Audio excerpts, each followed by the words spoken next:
Hi friends, అందరికీ నమస్కారం అండి. ఈరోజు స్పెషల్ రెసిపీ అయితే వంజులం కర్రీ అనమాట. అంటే కింగ్ ఫిషర్ ఇంగ్లీష్లో అయితే కర్రీ.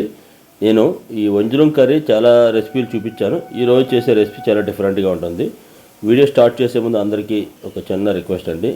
వీడియో చాలామంది చూస్తున్నారండి, లైక్ సబ్స్క్రైబ్ అనేది చాలా తక్కువ మంది చేస్తున్నారు. మీ లైక్ సబ్స్క్రైబ్ అనేది నాకు చాలా మోటివేటివ్గా ఉంటుంది. ఇంకా మరిన్ని వీడియోస్ మీ ముందుకు తేవడానికి నాకు మంచి ఉత్సాహంగా కూడా ఉంటుంది. అందరికీ మరొకసారి రిక్వెస్ట్ చేస్తానండి, please subscribe my channel, support me. పీసులు మనం ఫ్రై టైపులు కట్ చేయించుకున్నాం. ఇందులో మన మసాలా కారం, తర్వాత చికెన్ మసాలా, ధనియాల పొడి, జీలకర్ర పొడి అనమాట. కారం మీకు ఉప్పు మీకు సరిపడేట, మిగతావన్నీ ఒక్కొక్క స్పూన్ అనమాట. బాగా కలిపేసి ఒక హాఫ్ అన్ అవర్ 1 అవర్ మనం పక్కన పెట్టుకుందాం.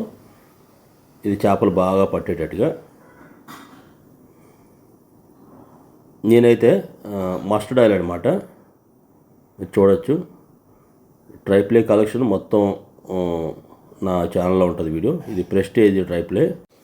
ఇప్పుడు కొంచెం మసాలా పేస్ట్ తయారు చేద్దాం. ఒక 3 ఉల్లిపాయలు, 3 టమాటాలు, పచ్చిమిర్చి, కొంచెం గరం మసాలా సామాన్ ఇందులో వేసుకొని బాగా పేస్ట్లా చేసి ఉంచుకుందాం. నూనె బాగా హీట్ ఎక్కిందని, ఇది మస్టర్డ్ ఆయిల్.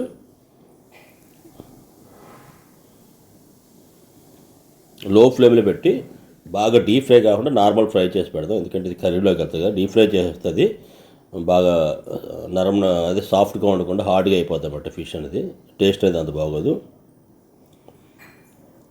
చూడొచ్చు, ఒక్క పీస్ కూడా అంటుకోవట్లేదు.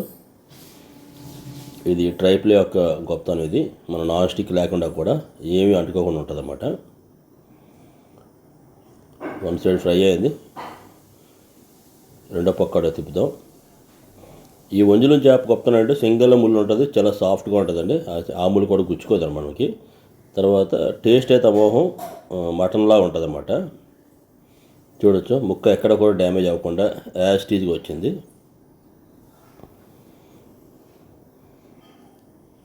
నేను ఆల్మోస్ట్ సముద్ర చేపలతో చాలా రెసిపీలు చేసి పెట్టాను. నెత్తలు కానీ, పాంప్లెట్ కానీ, కోణం కానీ అన్నీ నా ఛానల్లో ఉంటాయి, వీడియోలు మీరు చూడొచ్చు. ఒక 5 పీసెస్ ఫ్రై చేసి పెట్టుకుందాం, డీప్ ఫ్రై. అది సెపరేట్గా తినడానికి, అన్నీ ఒకేలా కాకుండా. అదే ఆయిల్లో నేను తయారు చేసుకున్న పేస్ట్ ఉంది కదండి, అది షిఫ్ట్ చేద్దాం. షిఫ్ట్ చేసి కొంచెం అందులో వాటర్ కూడా కలిపి ఇందులో వేసేద్దాం. ఇందులో టమాటో అనేది ఎక్కువ వాడాను నేను.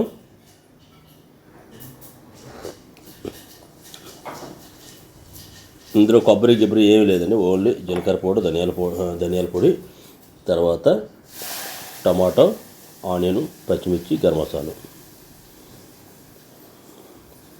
చాలా థిక్గా ఉంటుంది గ్రేవీ, చాలా టేస్టీగా కూడా వస్తుంది అన్నమాట మీకు. దీన్నే కలుపుకొని కొంచెం వాటర్ ఉంటే అది వేసాను. ఇప్పుడు మనం మసాలా అనేది యాడ్ చేద్దాం.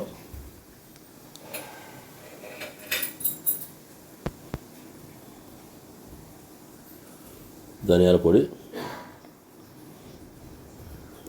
కొంచెం ఫిష్ మసాలా,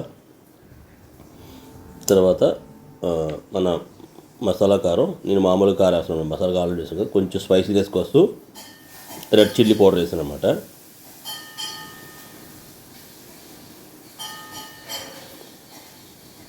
ఇది ఒక 5 to 10 minutes కుక్ అయిన తర్వాత బాగా ఇందులో చేపలు అనేవి షిఫ్ట్ చేద్దాం.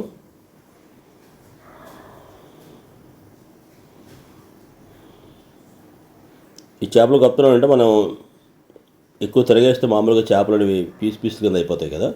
కానీ దీంట్లో ఎప్పుడు కూడా అలా పీస్లా ఉండి ఇవి మన మాంసం ముక్కల్లాగా ఉంటాయి, సేమ్ మటన్ పీస్ లాగా. కొత్తిమీర ఎంత ఎక్కువ వేసుకుంటే అంత ఫ్లేవర్ ఉంటుంది చేపలకి. ఒక 3 to 4 minutes కుక్ చేసి మన స్టవ్ ఆపుకొని వేడివేడిగా అన్నంలో కానీ చపాతీలో కానీ తింటే మంచి టేస్ట్గా ఉంటుందండి. చూడొచ్చు, ఆల్మోస్ట్ కుక్ అయిపోయింది. చాలా టేస్ట్ అయితే అమోఘంగా వచ్చిందండి. మీరు కూడా ట్రై చేయండి. కింద ఎలా ఉందో కామెంట్ చేయండి. నాన్ వెజ్ సంబంధించిన A to Z వీడియోస్ నా ఛానల్లో ఉంటాయి, అన్ని రకాల వీడియోలు ఉంటాయి. ఒక ఛానల్ ఇంట్రెస్ట్ ఉంటే కనుక ప్లీజ్ ఛానల్లోకి వెళ్ళి విజిట్ చేసి సబ్స్క్రైబ్ చేయండి. అందరికీ నమస్కారం, థ్యాంక్ యూ.